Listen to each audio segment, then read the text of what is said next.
সুপ্ৰভাত মৰমৰ ছাত্ৰ-ছাত্ৰীসকল। মই আজি তোমালোকৰ লগত আন এটি নতুন পাঠ আলোচনা কৰিম আৰু পাঠটি আলোচনা কৰাৰ আগতে তোমালোকক দুটিমান কথা সুধিম। তোমালোকে নিশ্চয় বিয়া হবা বা ভোজ আদিলৈ গৈছা, তো তাত যেতিয়া তোমালোকে যোৱা তোমালোকক নিশ্চয় মাতে, হয়নে? কিহেৰে মাতে? কিবা চিঠি দিয়ে, হয়নে? আৰু তোমালোকে কেতিয়াবা শুনিছা যে তোমালোকৰ দাদা বাইদেউসকলে কেতিয়াবা স্কুল যাব নোৱাৰিলে বা খুৰা খুৰীসকলে কেতিয়াবা অফিচত যদি যাব নোৱাৰে তেতিয়া তেওঁলোকে দৰখাস্ত লিখে বা দৰখাস্ত দিয়ে, হয়নে? তো তেনেধৰণৰ কথা লৈ পেলাই আজি আমাৰ পাঠটো হ'ব। গতিকে এই পাঠটি হৈছে পাঠ নং 3 আৰু পাঠৰ নাম অৰূপৰ আবেদন। ঠিক আছে। আৰু আমি এই পাঠটি আলোচনা কৰাৰ আগতে এই পাঠটিৰ শুদ্ধ উচ্চাৰণেৰে পঢ়ি লওঁ আৰু এই পাঠটি মই তোমালোকক পঢ়ি দিম। তোমালোকে এতিয়া এটা কাম কৰা যে তোমালোকৰ অংকুৰণ কিতাপখনৰ পৃষ্ঠা নং 19টো উলিয়াই লোৱা আৰু তোমালোকে চাই যাবা, মই সুন্দৰভাৱে পঢ়ি দিম। ঠিক আছে। পাঠ 3 অৰূপৰ আবেদন। বহুদিনৰ মূৰত অৰূপ আজি স্কুললৈ আহিছে। তাৰ খা খবৰ লোৱাত লগৰীয়াহঁত ব্যস্ত। এনেতে শিক্ষয়িত্ৰী ৰেহেনা খাতুন বাইদেউ আহি শ্ৰেণীকোঠাত সোমাল। সোমায়েই তেওঁ অৰূপক দেখি সুধিলে, অৰূপ, তুমি দেখোন কেইবাদিনো স্কুল ক্ষতি কৰিলা, কিবা অসুখ বিসুখ হৈছিল নেকি? হয় বাইদেউ, বুলি সি তাৰ জেপৰ পৰা এখন কাগজ উলিয়াই শিক্ষয়িত্ৰী বাইদেউৰ হাতত দিলে। তেখেতে কাগজখন মেলি চাই পঢ়িলে। শ্ৰী হৰি সহায়, নামশালা, টাং 15/05/13। পূজনীয়া বাইদেউ, প্ৰথমতে মোৰ সেৱা গ্ৰহণ কৰিব। যোৱা 5/05/13 তাৰিখে মই গাঁৱৰে এঘৰলৈ ভোজ খাবলৈ গৈছিলোঁ। খাই অহাৰ পৰাই মোৰ পেট চলা আৰম্ভ হৈছিল। মা দেউতাহঁতে কিবা কিবি খুৱাইছিল, কিন্তু পেট চলা বন্ধ নহ'ল। শেষত ডাক্তৰক দেখুৱাই মোক চেলাইন দিবলগীয়া হৈছিল। তাৰ পাছতো দুৰ্বল হৈ থকা বাবে এইকেইদিন স্কুললৈ আহিব পৰা নাছিলোঁ। এতিয়া অলপ ভাল পাইছোঁ। এই 10 দিন স্কুলত উপস্থিত থাকিব নোৱাৰিলোঁ। অনুগ্ৰহ কৰি অনুপস্থিত থকা দিনকেইটাৰ বাবে ছুটী মঞ্জুৰ কৰে যেন। এয়ে মহোদয়াৰ ওচৰত মোৰ সৰল মিনতি। শ্ৰদ্ধাৰে ইতি আপোনাৰ প্ৰিয় ছাত্ৰ অৰূপ হাজৰিকা, 5 ম মান ক শাখা, ৰোল নং 7। ছাত্ৰ ছাত্ৰীসকল, এতিয়া তোমালোকে আনটো পৃষ্ঠা উলিয়াই লোৱাচোন। চিঠিখন পঢ়ি উঠি শিক্ষয়িত্ৰী বাইদেৱে ক'লে, অৰূপ, তুমি লিখিতভাৱে জনোৱা বাবে মই ভাল পাইছোঁ, কিন্তু এইখন তুমি মোলৈ দিয়া চিঠিহে হৈছে। স্কুলত অনুপস্থিত থাকিলে বা থাকিবলগীয়া হ'লে ছুটী মঞ্জুৰিৰ বাবে আবেদনহে কৰিব লাগে। আবেদনক দৰখাস্ত বুলিও কোৱা হয়। চিঠি আৰু আবেদন একে নহয়। মই তোমালোকক শিকাই দিছোঁ ৰ'বা। ভৱিষ্যতে তোমালোকে এনেধৰণে আবেদন লিখিবা। এই বুলি ৰেহেনা বাইদেৱে বৰ্ডত এনেদৰে লিখি দিলে। এতিয়া ছাত্ৰ ছাত্ৰীসকল, তোমালোকে চাই লোৱা বাইদেৱে কিদৰে আবেদনখন লিখি দিছিলে। এই পাঠটোত সুন্দৰভাৱে লিখি দিয়া আছে। চোৱা এতিয়া। আবেদন। নৱজ্যোতি আদৰ্শ প্ৰাথমিক বিদ্যালয়ৰ মাননীয় প্ৰধান শিক্ষক মহোদয়ৰ সমীপেষু 5 ম শ্ৰেণী ক শাখাৰ শ্ৰেণী শিক্ষয়িত্ৰী মহোদয়াৰ জৰিয়তে বিষয় ছুটী মঞ্জুৰিৰ বাবে আবেদন। তাৰিখ 15/5/13। মহাশয়, বিনীত নিবেদন এই যে পেট চলা ৰোগত ভোগাৰ বাবে যোৱা 5/05/13 তাৰিখৰ পৰা 14/05/13 তাৰিখলৈ মই স্কুলত উপস্থিত থাকিব পৰা নাছিলোঁ। সেইকাৰণে এই আবেদনখনি সহানুভূতিৰে বিবেচনা কৰি উক্ত দিনকেইটিৰ ছুটী মঞ্জুৰ কৰিবলৈ দয়ালু মহোদয়ৰ ওচৰত প্ৰাৰ্থনা জনালোঁ। আপোনাৰ একান্ত বাধ্য ছাত্ৰ অৰূপ হাজৰিকা। 5মান, ক শাখা ৰোল নং 7 আৰু বাওঁপিনে অৰূপৰ পেট চলাটো সত্য জগত হাজৰিকা অভিভাৱকৰ চহী 15/5/13। পিছৰ শেষৰ পৃষ্ঠাটোত চোৱা। এতিয়া চিঠি আৰু আবেদনৰ মাজত থকা প্ৰভেদ নিশ্চয় ধৰিব পাৰিছা। আবেদন আৰু চিঠিৰ লিখনশৈলী বেলেগ বেলেগ। চিঠি আৰু আবেদনত মূল 4টা ভাগ থাকে।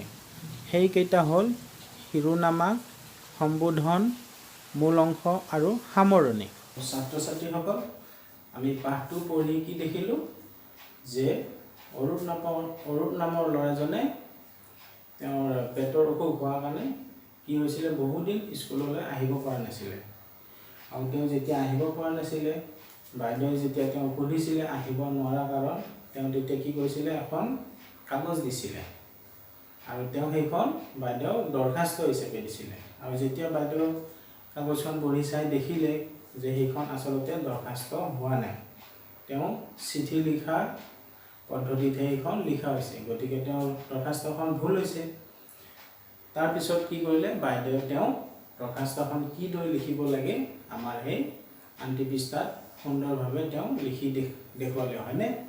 গতিকে আমি ভৱিষ্যতে দৰখাস্ত লিখিলে বাইদেৱে লিখা ধৰণে লিখিম, ঠিক আছে? এতিয়া আমি পাঠটো পঢ়ি দুটামান মূল বিষয় বুজি পালোঁ, হয়নে?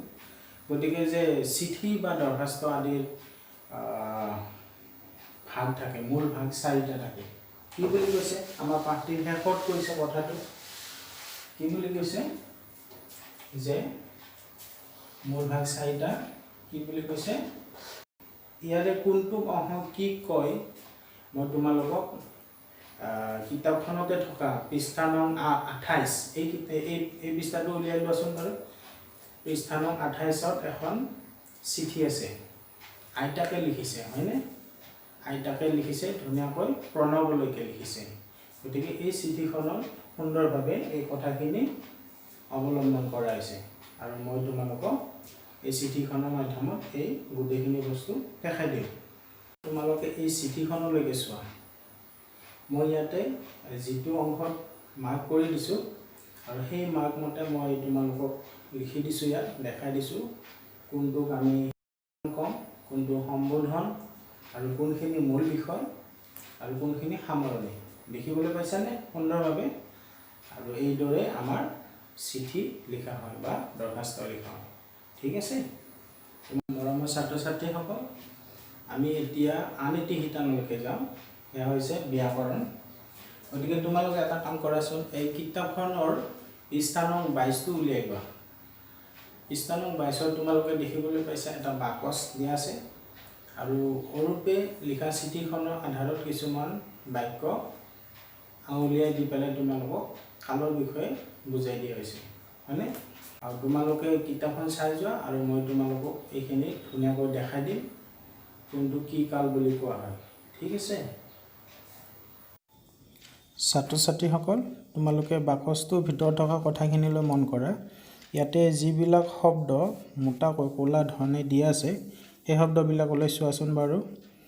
গৈছিলোঁ, হৈছিল, খুৱাইছিল, নাছিল, এনেধৰণৰ শব্দবিলাকে কি বুজাইছে?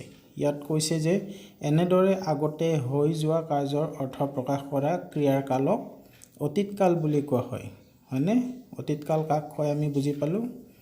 আকৌ চোৱা তলৰ শব্দবিলাক, পাইছোঁ, হৈছে, হয়নে? এনেধৰণৰ শব্দবিলাকে কি বুজাইছে? কৰা, হোৱা বা চলি থকা অৰ্থ প্ৰকাশ কৰা ক্ৰিয়াৰ কালক বৰ্তমান কাল বুলি কোৱা হয়। আৰু ইয়াতে এটা উদাহৰণো দিয়া আছে, কাদমে গান গাইছে, বাচাপিয়ে নাচিছে ইত্যাদি। এতিয়া আকৌ চোৱা, মই তোমালোকক শিকাই দিছোঁ ৰবা, এই ৰবা শব্দটো, লিখিবা, এনেধৰণৰ শব্দবিলাকে কি বুজাইছে? এনেদৰে আগলৈ হ'বলগীয়া কামৰ অৰ্থ প্ৰকাশ কৰা ক্ৰিয়াৰ কালক ভৱিষ্যত কাল বুলি কোৱা হয়। গতিকে আমি ভৱিষ্যত কালটো বুজি পালোঁ, হয়নে? এতিয়া ছাত্ৰ ছাত্ৰীসকল দেখিলেনে, আমি পৃষ্ঠাটো পঢ়ি পেলাই কি বুজি পালোঁ? কালৰ বিষয়ে বুজি পালোঁ, হয়নে? এতিয়া কাল কিমান বিধ আছে? 3 বিধ।